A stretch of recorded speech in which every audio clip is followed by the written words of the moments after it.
Good Wednesday morning to you. I'm meteorologist Matt Jones. We have some busy weather ahead of us today as a cold front moves in from the west. That's going to bring us the threat of some severe weather, but then it turns nice behind this front for Thursday. A second cold front, though, is going to move through Thursday night, and that's going to bring some much colder air by the end of the week. So our severe risk for today, it's a slight risk in that yellow shaded area, including basically the eastern half of our viewing area.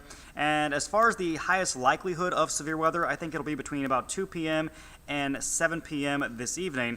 We're talking about damaging wind gusts up to 60 miles an hour possible. Could see a few isolated tornadoes, also the potential of some localized flooding, and generally looking at smaller hail with most of these storms. So here's 7 a.m., and you can see the radar is already going to be pretty busy through the morning, especially off to our west, out across Texas, and then around Texarkana. That I-30 corridor could be a bit of an issue this morning with some very heavy rainfall, and we do have a flash flood watch in effect for that part of the ark-la-tex. Notice by noon, those showers and storms still mainly off to our north and west, so it's really going to be I-30 and points north and west through about midday.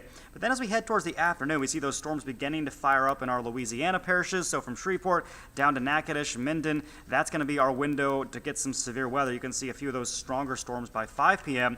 But then this all races out of here. So by 8 o'clock this evening, we are done with it. Our skies quickly clearing out overnight tonight.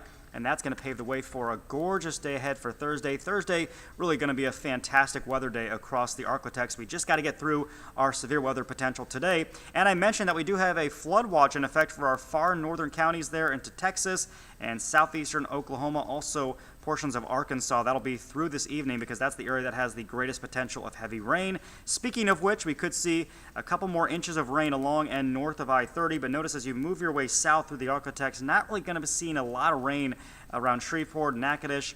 So most of our parishes in Louisiana looking at maybe a quarter of an inch to a half an inch of rain with a few of those stronger storms.